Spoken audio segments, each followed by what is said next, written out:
Halo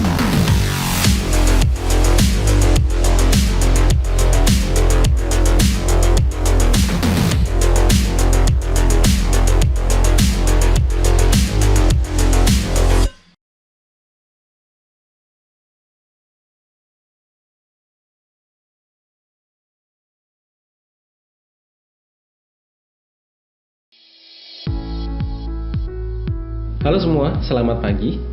Hari ini kita akan membahas salah satu topik yang cukup menarik, yaitu tentang online collaboration, enhancing digital kompetensi. Apa itu online collaboration? Akan kita bahas sesaat lagi.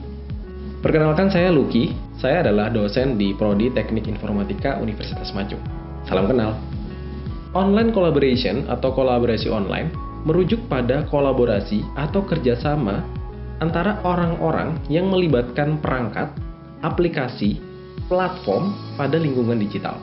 Kolaborasi online ini memang sengaja didesain untuk menjembatani keterbatasan ketika melibatkan orang-orang pada lingkungan yang berbeda, pada waktu yang berbeda, sehingga kita masih bisa melakukan kerjasama, bisa melakukan kolaborasi untuk menyelesaikan suatu hal secara bersama. Tentunya hal ini tidak mungkin terjadi kalau kita tidak melibatkan platform digital. Terdapat banyak jenis-jenis kolaborasi online. Setidaknya terdapat 7 jenis kolaborasi online. Yang pertama, collaboration learning. Jenis kolaborasi ini hanya berfokus pada proses pembelajaran. Jenis kolaborasi yang kedua adalah information sharing, yang mana fokus dari jenis kolaborasi ini adalah knowledge sharing atau information sharing. Kemudian yang ketiga ada group project. Yang menjadi fokus pada kolaborasi ini adalah project management, ya, bagaimana kita memanage sebuah project yang mana di dalamnya pasti ada orang gitu ya, pasti ada resource ya, dan hal-hal lain yang dibutuhkan. Jenis kolaborasi yang keempat adalah participation collaboration, yang lebih berfokus untuk mengumpulkan massa ya. Biasanya ini digunakan untuk membentuk grup atau komunitas tertentu yang memiliki ketertarikan yang sama, yang memiliki fokus kegiatan yang sama untuk sementara waktu saja. Yang kelima, content development. Content development ini seperti membentuk sebuah tim yang mana nantinya bertugas untuk membuat atau mengerjakan sebuah project yang sifatnya menghasilkan konten, ya, bisa digital konten atau konten-konten lainnya yang bisa dikerjakan melalui platform digital. Yang keenam adalah engagement collaboration. Jenis kolaborasi ini mirip dengan participation collaboration. Hanya saja jenis kolaborasi ini lebih berfokus untuk men-engage ya, lebih fokus untuk menciptakan atau meng-create bonding dengan partisipannya. Biasanya ada kaitannya dengan kegiatan marketing, bisa produk atau jasa yang akan ditawarkan sebagai bagian dari komunitas atau kolaborasi tadi. Dan yang terakhir adalah komunikasi, yang mana jenis kolaborasi ini lebih berfokus sebagai media komunikasi saja untuk beberapa orang pada waktu tertentu saja. Jadi sifatnya temporer, sementara. Jika kita membahas lebih dalam tentang jenis kolaborasi yang pertama, yaitu collaboration learning, jenis kolaborasi ini melibatkan students, melibatkan siswa, pembelajar yang bekerja secara virtual gitu ya. Secara aktif mereka berpartisipasi, melakukan sharing idea ya. Kemudian mengumpulkan data dan informasi secara bersama-sama untuk memahami suatu materi tertentu, materi pembelajaran tertentu ya. Jenis kolaborasi ini jenis kolaborasi yang umum ditemukan di akademik gitu ya, di universitas, di sekolah gitu ya. Itu biasanya jenis kolaborasi yang ada antara pembelajar dan pengajar adalah collaboration learning. Jenis kolaborasi learning ini biasanya melibatkan platform digital seperti virtual classroom, thread discussion, activity stream, MOOC, dan expert facilitated.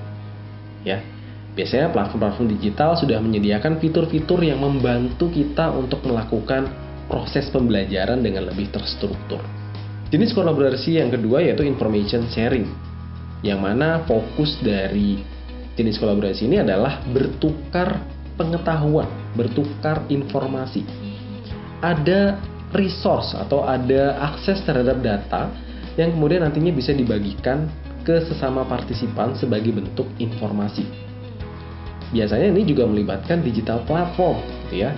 Kemudian digunakan untuk mempercepat proses penyaluran atau penyebaran informasi tadi. Setidaknya terdapat 4 hal yang harus kita perhatikan. Yang pertama adalah akses informasi. Yang kedua, sharing result sebagai bagian dari tujuan dari kegiatan kolaborasi itu tadi.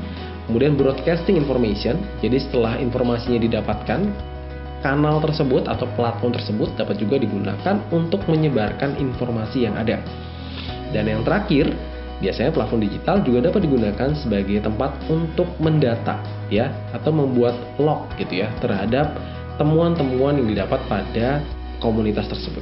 Group projects ya, atau jenis kolaborasi yang lebih berfokus pada memanage sebuah project itu melibatkan kerjasama secara virtual ya, untuk menyelesaikan sebuah tas-tas yang terbagi setiap individu ya, dengan memanfaatkan tools-tools digital ya, tentunya dengan perangkat komunikasi digital pula yang juga ditujukan untuk mencapai tujuan bersama. Biasanya di dalam group project ini terdapat personal to-do list. Jadi setiap tim atau member dalam sebuah anggota tersebut biasanya memiliki to-do list-nya masing-masing.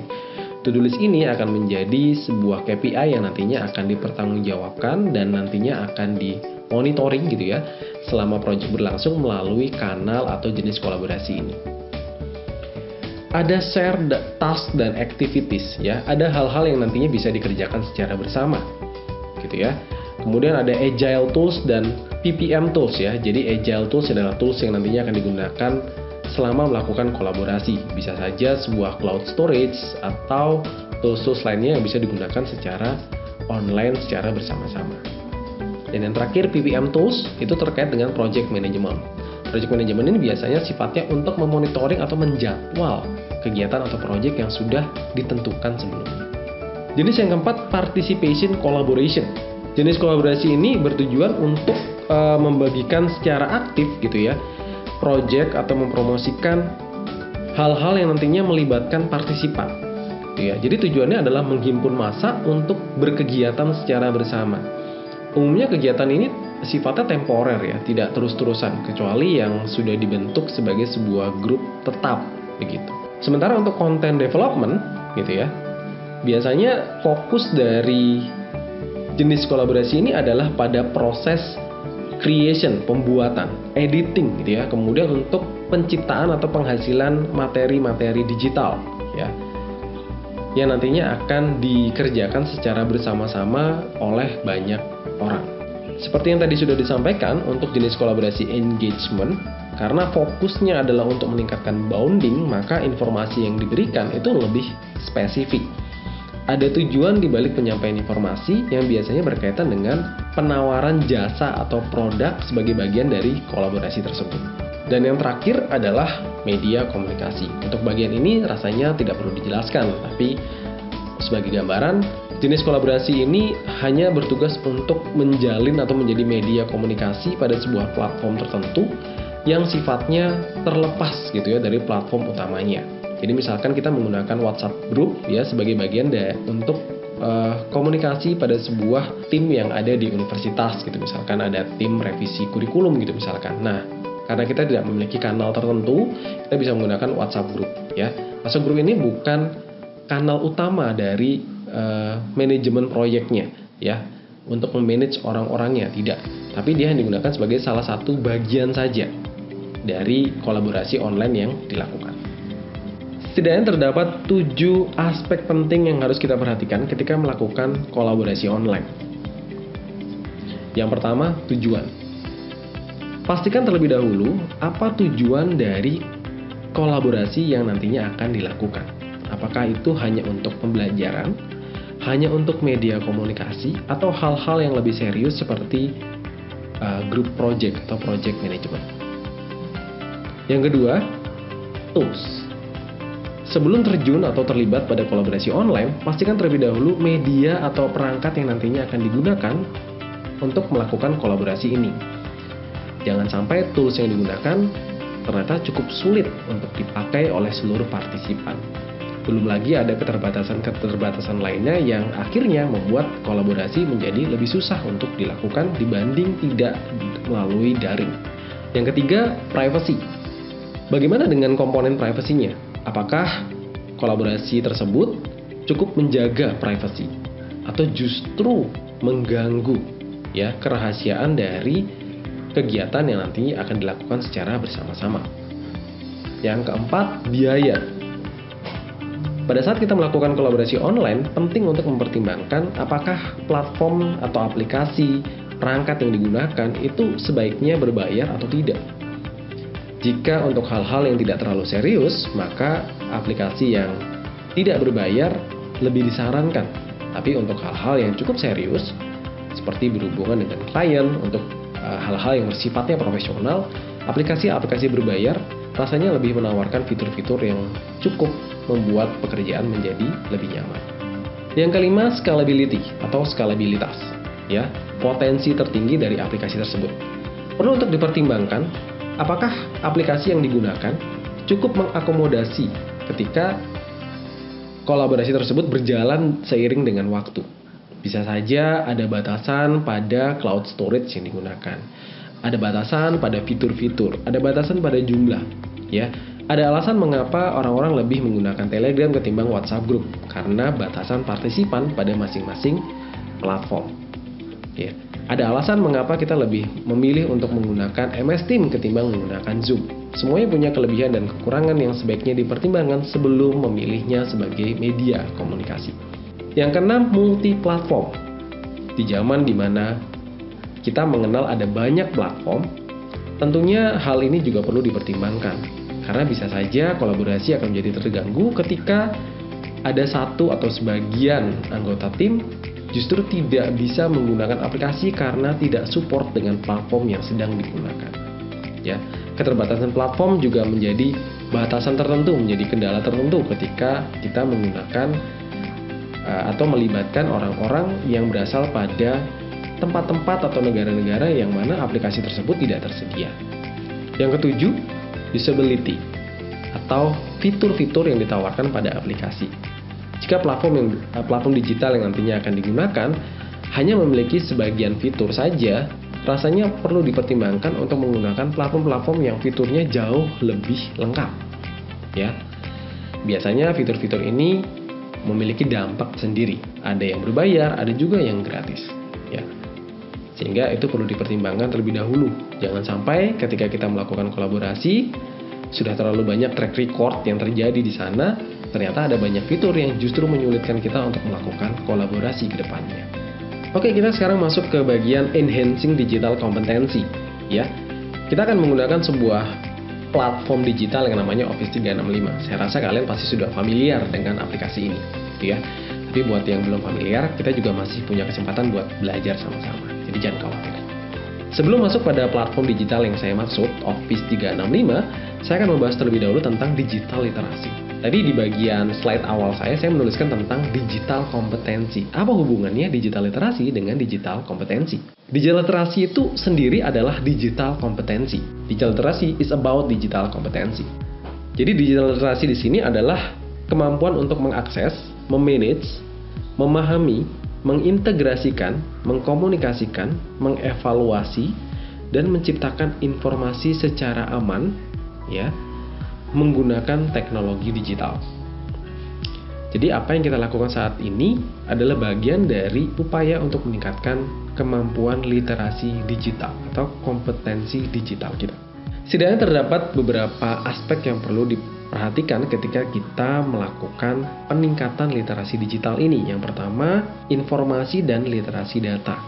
Kalau kita berbicara tentang kemampuan literasi digital, maka hal yang harus ada pertama kali adalah the confidence, ya, rasa percaya diri, sifat kritis dan sifat bertanggung jawab terhadap pemanfaatan teknologi digital, baik pada proses pembelajaran ataupun pekerjaan yang sedang kita lakukan. Yang kedua, komunikasi dan kolaborasi. Komunikasi dan kolaborasi adalah kemampuan untuk bisa menggunakan perangkat digital dan teknologi secara efektif untuk berinteraksi, membagikan informasi, dan bekerja sama dalam sebuah lingkungan digital. Yang ketiga, digital content creation. Kompetensi digital juga berkaitan dengan kemampuan kita untuk menciptakan konten-konten digital dengan teknologi-teknologi yang ada. Yang keempat, self-awareness.